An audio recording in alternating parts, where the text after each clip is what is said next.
Saya Dr. Abdel hadir di sini. Oh iya. Ingin mencoba memeriksa Audrey. Oh, ini dokter apa ya? Mohon maaf. Saya ini dokter spesialis gadungan. Oh, bukan ini, bukan beneran ini dokter. Iya. Tapi dokter Abdel ini sudah mirip. Dari atasnya, ya. Kemudian sudah pakai kemejanya rapi begitu ya, pakai kacamata. Iya, memang secara penampilan dokter saya pas lah sebagai dokter kira-kira. Menurut Audrey saya jadi dokter apa yang pas? Dokter kandungan kayaknya pas deh. Obgyn. Obgyn. Oh ya, tapi ada obgyn yang beneran. Jangan ngomong-ngomong masalah obgyn ke saya nanti salah takut. Dokter ini bahaya ya. Nah, jadi ini kita beneran ya, dokter yang kali ini memang beneran, tapi jauh banget, Cing. Bukan di Bandung, bukan di Jawa, bukan di Sumatera. Surabaya. Bukan. Makassar. Bukan. Maluku. Cakep. Lah kok jadi. Oh, bukan. Punten. Bukan, tapi di Papua. Oh, di Papua. Tepatnya ini jauh banget. Oke. Nah, jadi ada namanya Dokter Amira. Beliau adalah dokter obgyn, satu-satunya dokter kandungan di Kabupaten Fakfak, Papua Barat. Tidak hanya mengabdikan diri sebagai dokter, tetapi juga kalau aku lihat di konten-kontennya, Dokter Amira ini selalu banyak memberikan edukasi kepada masyarakat betapa pentingnya pendidikan kesehatan, terutama buat generasi perempuan-perempuan muda. Oke, langsung kita sapa saja. Boleh? Ya. Oh belum, ternyata belum siap. Oh, belum. Mungkin masih ada pasien. Ini adalah Dokter Amira, dokter spesialis kandungan yang menetap di Fakfak, Papua Barat. Minimnya akses fasilitas kesehatan membuat Dokter Amira berinisiatif mengunjungi warga. Dokter Amira menjadi satu-satunya dokter spesialis kandungan yang bersedia menetap di Fakfak. Saat menjadi dokter umum, Amira tersentuh melihat banyak perempuan hamil dan perempuan di bawah umur yang butuh pelayanan kesehatan, termasuk edukasi terkait kesehatan reproduksi. Untuk menemui warga karena terbatasnya akses transportasi, Amira kadang menggunakan perahu. Tidak hanya itu, Amira juga membawa perangkat USG portable untuk memeriksa kondisi kandungan pasien. Namun, satu hal yang membuat Amira selalu sedih. Amira kadang menemukan perempuan di bawah umur yang sudah hamil padahal sangat berisiko secara medis. Dengan pelayanan door to door, heart to heart, mengetuk pintu rumah pasien secara langsung dan menyentuh mereka dengan kasih sayang, sehingga kita mampu menggapai pasien-pasien atau para perempuan yang jauh dari jangkauan pelayanan kesehatan. Yang kita lakukan adalah USG kehamilan di rumah pasien, pemeriksaan deteksi dini kanker serviks dengan IVA test, dan edukasi anak-anak di bawah umur tentang pentingnya pendidikan seks sejak dini. Tidak hanya kampanye terkait kehamilan dan kesehatan reproduksi dengan bertemu langsung dengan warga, Amira kini juga merambah media sosial. Di akun TikToknya, Amira telah mendapatkan 2 juta lebih pengikut. Menurut Amira, menjangkau lebih banyak orang terkait kampanye kesehatan akan lebih bermanfaat. Tim Liputan, Kompas TV. Menjalani tugas sebagai dokter di pedalaman Papua pasti menghadapi banyak tantangan seperti fasilitasnya yang minim, akses transportasinya sulit, harus pakai kapal begitu ya. Termasuk juga dengan kurangnya tenaga medis. Kita akan tanyakan ke Dokter Amira Abdat, dokter kandungan yang bertugas di Fakfak, Papua Barat. Malam Dokter Amira. Halo, Assalamualaikum. Waalaikumsalam warahmatullahi wabarakatuh. Apa kabar, Dok? Baik, Alhamdulillah Pak Dokter. Jadi berat. Jadi berat, tadi jadi dokter, sekarang jadi ustadz. Iya. Dok, ini udah berapa lama sih Dok di sana Dok? Di Fakfak sebagai dokter kandungan ya? Pertama kali di Fakfak tahun 2013. 2013 dokter umum. Oke. Dokter umum di pelosok Fakfak, terus 2015 dapat kesempatan untuk sekolah lagi dengan beasiswa Kemenkes, sekolah spesialis obgyn di UNER Surabaya. Lulus 2020, terus sampai sekarang balik lagi ke Fakfak. Itu 11 tahun ya? Dokter kandungan udah 4 tahun lebih, tapi kalau dari pertama kali dokter umum 2013. Itu memang begitu dapat beasiswa dari Kemenkes, apakah ada keharusan balik ke Fakfak kalau sudah lulus dari obgyn ini, kandungan? Iya, kalau kita mengabdinya waktu itu kan di Fakfak. Jadi waktu itu karena mengabdi di Fakfak, jadi tujuannya waktu itu mendapatkan beasiswa itu adalah untuk bentuk bukti kasih kita ya terhadap masyarakat di Fakfak yang saat itu nggak ada dokter kandungan. Jadi makanya kita dengan tes-tes yang dilakukan, akhirnya alhamdulillah terpilih menjadi salah satu peserta yang lolos di ujian dengan beasiswa Kemenkes ini. Iya. Dok, ini kan kalau di Papua kan sulit ya, maksudnya dalam artian adalah fasilitasnya minim, tenaga medisnya minim, tapi dokter ini mau di sana padahal mungkin ada opsi yang lain. Betul, ya, apalagi dokter ini masih muda banget Dok, kenapa akhirnya tetap saya mau jadi obgyn di sana Tentunya kan niatnya jadi dokter kan untuk menolong dan bermanfaat untuk banyak orang. Dan tentunya akan lebih dibutuhkan kalau kita berada di daerah tertinggal atau terpencil yang masih butuh sentuhan di bidang kandungan dan kebidanan untuk masalah perempuan. Jadi kalau di kota besar, ya tentu udah banyak dokter-dokter yang hebat, yang pinter. Nah, tapi yang di kampung atau di daerah mungkin masih minim. Jadi saya merasa lebih dibutuhkan kalau di sini. Iya, sebenarnya idealnya satu kabupaten itu ada berapa dokter spesialis kandungan sih, Dok? Harusnya 2 ya, tapi sampai sejauh ini cuma 1. Karena mungkin ya pemerataannya yang belum rata dan kadang kalau dokter-dokter dari Jawa atau dari kota besar ya, mungkin kan yang punya keluarga agak sulit ya kalau untuk ke Papua. Kalau saya kan alhamdulillah masih sendiri, jadi mungkin lebih bebas lah untuk ke daerah-daerah terpencil. Dokter, kan ini juga aku sering ngikutin ceritanya dokter nih, Cing. Jadi kalau di TikTok itu dokter Amira ini banyak banget memberikan edukasi gitu ya buat yang nontonin TikTok, contohnya misalnya kayak ada kasus ya Dok ya, kayaknya banyak banget ya wanita-wanita muda atau perempuan-perempuan muda yang justru juga sudah mengandung padahal misalnya belum menikah dan lain sebagainya. Itu gimana sebenarnya kondisi gimana sih Dok di sana, Dok? Jadi kalau selama mengabdi di Fakfak ya, itu mungkin banyak daerah lain ya, tapi mungkin spesialnya karena saya di Fakfak di Papua Barat, banyak banget anak-anak di bawah umur yang hamil. Pertama, hamilnya belum menikah karena belum cukup umur ya, mungkin karena kehamilan yang kecelakaan. Dan kedua juga banyak yang pernikahan dini ya, mungkin karena kecelakaan akhirnya dinikahkan. Dan banyak kehamilan di bawah umur yang dengan penyakit menular seksual. Makanya edukasi pendidikan seks sejak dini ini yang kita utamakan dalam pelayanan kita. Supaya anak-anak di bawah umur dan orang tua tahu gitu loh, bahwa banyak loh bahaya-bahaya yang bisa terjadi kalau anak-anak di bawah umur atau di bawah 20 tahun sudah hamil. Iya, sebenarnya secara medis umur berapa sih wanita ini pas untuk mengandung? Seorang perempuan dikatakan subur secara rahimnya, sel telurnya, ya saluran tuba itu 21 tahun. Jadi idealnya hamil pertama 21 tahun. Oke. Tapi kalau dokter sendiri paling menemukan usia berapa Dok yang paling memprihatinkan atau keadaannya begitu di sana di Papua? 12 tahun ya, 6 SD sudah hamil dengan penyakit menular seksual, dan saya rasa mungkin daerah lain banyak ya, cuman karena kita sering membagikan konten-konten edukasi yang berkaitan sama ini supaya pasien lebih sadar bahwa ini bukan hal yang tabu, tapi harus ada pendidikan sejak dini di rumah dari orang tua. Oh iya, 12 tahun sudah mengandung ya. Nah, dokter sendiri ini lebih sering di tempat praktek atau justru lebih banyak terjun ke pedalaman atau ke mana gitu, Dok? Kalau sehari-hari, hari biasa pasti kita melayani di rumah sakit. Tapi setiap weekend pasti kita menjemput bola. Jemput pasien ke daerah-daerah yang susah untuk sampai ke Fakfak. Biasa dengan perahu-perahu datang ke rumah pasien, lihat kondisi pasien yang emergensi, kita bawa bersama-sama ke rumah sakit. Iya. Jadi setiap weekend pada saat orang-orang libur, dokter justru terjun ke masyarakat langsung gitu, Dok? Iya betul, karena kalau weekend kan banyak keluarga biasanya di rumah-rumah itu, jadi kita juga bisa kasih sentuhan ke keluarganya supaya mau loh pasiennya dibawa periksa, supaya mau pasiennya di rumah sakit. Masalahnya kan Dok, kalau di Papua itu kan transportasinya minim, terus kemudian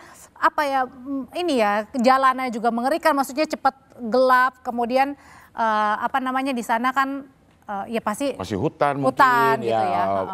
Medannya agak-agak berat gitu. Itu gimana Dok cara mengatasinya, Dok? Tantangannya sih yang paling berat mungkin masalah medan ya. Medannya kebanyakan yang kita pergunakan kan jalur laut dengan perahu. Kadang ombak, gelombang, hujan deras ya. Karena kita satu tim ya, jadi kita udah biasa dengan melakukan perjalanan jauh dengan laut. Ya kalau situasinya nggak aman, kita bisa terdampar dulu di pulau-pulau untuk kita menginap sampai ke rumah warga lagi. Iya. Nah kalau tantangan dari masyarakatnya ada penolakan juga nggak sih kedatangan dokter yang membawa nilai-nilai baru gitu? Ada penolakan juga nggak, Dok? Dulu awal-awal ya mungkin biasanya dari yang nggak pernah periksa kehamilan atau periksanya biasanya di dukun beranak biasanya kan, atau di Mama Biang ya. Terus sekarang kan kebetulan kami hadir ya memberikan warna baru, tapi sentuhan kita kan dari rumah ke rumah. Kita datang sebagai keluarga yang penuh cinta, bukan sebagai orang asing. Jadi yang kita rangkul justru nggak cuma pasiennya, tapi keluarganya, Mama Biangnya, tokoh agamanya, semua kita rangkul. Jadi kita kerjasama. Oke, dokter sehari-harinya hanya sendiri atau ada tim yang bantuin? Ada tim, ada perawatku, ada juga beberapa tim yang biasa masuk-masuk untuk mengurus BPJS-nya pasien atau kartu sehatnya pasien, supaya pasien tuh nggak merasa takut dengan nggak punya kartu sehat. Artinya semua pasien kita layani gratis. Yang penting mau periksa. Gitu. Iya. Ada suster yang selalu melekat, perawat atau apa gitu yang selalu? Ada satu orang Fakfak ini. Oh, oke. Samping. Ada di Ada sebelah sekarang? dokter. Ada dong. Coba kita lihat dulu. Halo. Suster. Namanya, Kenalan dulu namanya. Namanya namanya siapa ini? Saya nurse O-nya. Apanya? Ah? Suster Onya. Oh, Suster Oh, Onya. oh, Suster Onya, oke. Iya. Saya pikir saya Onya itu ya. Oh, Onya. Suster Onya udah berapa lama sama dokter ini? Apa namanya bekerja sama dengan dokter? Dari tahun 2021. Oh, cukup lama juga berarti ya. Dokter Suster Onya ini asli Papua? Pak. Asli Papua. Ya, ada NTT-nya. Oh, Ada NTT-nya di Fakfak. Kenal sama Mamat Al-Katiri nggak? Itu teman saya dari Fakfak juga. Oh, kenal. Iya. Di rumah sakit sekali. Iya. Suster Onya juga sering ikut sama dokter kalau dokter kunjungan ke pedalaman atau ke masyarakat, suka ikut juga, Dok, Suster? Izin kami tim kemanusiaannya yang kami selama pelayanannya kami bekerjanya di rumah sakit. Kebetulan saya sebagai case manager, saya melihat banyak kasus yang terjadi di rumah sakit kami yang saya lihat bahwa perlu kami melakukan pendekatan ke masyarakat. Karena kami kuratif pengobatan, kami melihat bahwa masalahnya di masyarakat itu mungkin karena medannya jauh, kurang kasih dan lain-lainnya. Jadi kami melakukan pendekatan jemput bola. Kami dari rumah ke rumah bersama Dokter Amira. Tapi Suster, kira-kira berkesan apa, Dok? Suster yang paling kemudian ngena banget gitu ya cerita Suster dan juga Dokter Amira. Apa, Sus? Yang paling mengena adalah di saat kami melakukan pelayanan ke daerah-daerah terpencil adalah tertantang dengan kondisi geografisnya, medannya. Kami harus melewati laut, ombak. Kami dalam pendekatan ini kami tidak terlepas dari menghargai adat istiadat budaya setempat. Ya. Jadi kalau cuacanya lagi nggak bagus, kita nggak bisa ke sana. Menurut orang-orang yang sudah orang-orang tua di sana, ya kita harus terdampar di satu pulau kita nginep dulu, baru kita lanjut lagi. Wah, luar biasa. Jadi bukan selain di Papua sampai ke Medan juga ya? Saya dengar tadi medannya terpencil. Oh iya, bukan kota Medan itu. Bukan kota Medan ya, Dok ya. Maksudnya adalah lokasinya gitu. Lokasinya bukan Medan. Iya. Tapi dokter, kalau kan tadi kan di Fakfak paling sering. Tapi ada cerita mungkin di daerah lain yang menurut dokter juga ini nampaknya sangat memprihatinkan.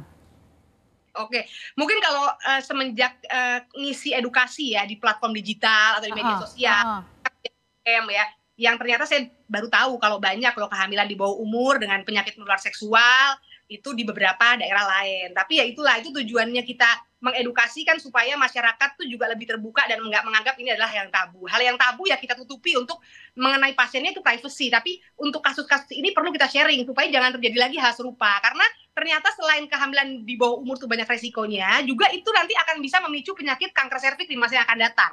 Karena data menunjukkan bahwa kanker serviks di masa yang akan datang tuh bisa terjadi pada seorang perempuan yang pertama kali hamil di umur 17 tahun.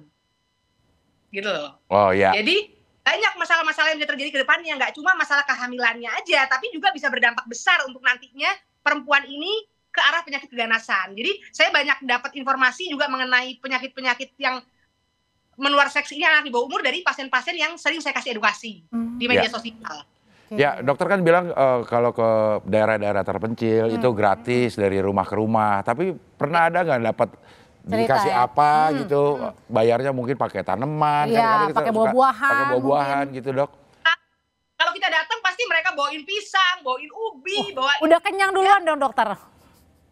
Pasti udang, lobster.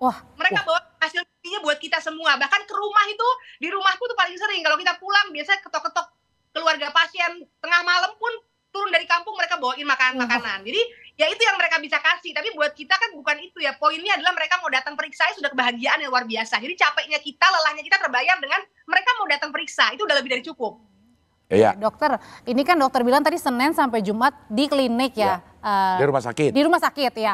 Terus kemudian Sabtu Minggu terjun ke medan-medan yang terpencil. Iya. Nah itu ngerasa kadang suka aduh capek gitu, entar dulu deh rehat dulu.